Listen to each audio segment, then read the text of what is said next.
Thank you for inquiring about the Toyota Tacoma Trailhunter at Fernelius Toyota.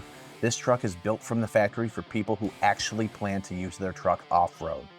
Up front, you've got that bold bronze Toyota Heritage grille paired with Trailhunter's signature LED headlights. It looks trail ready before you even turn the key. And right away, you can tell this thing is built different.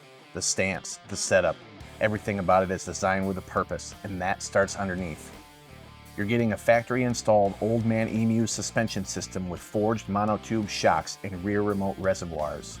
That suspension, paired with increased ground clearance, gives you the confidence to take on rough terrain, uneven trails, and obstacles without second-guessing it.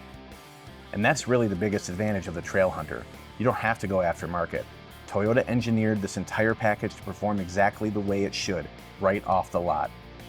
Under the hood, it's powered by the iForce Max 2.4-liter turbocharged hybrid, paired with an 8-speed automatic, so you're getting strong, usable torque exactly where you need it, especially in off-road situations. You've also got the capability to back it up, locking rear differential, crawl control, and multi-terrain select. And when you step inside, it balances all that capability with comfort. It's not a truck you build over time, it's a truck that's already built, tested, and ready for whatever you can throw at it. So if you've been thinking about a Toyota Tacoma and want something that's truly trail ready, this is the one to check out. Come see us at Fernelius Toyota.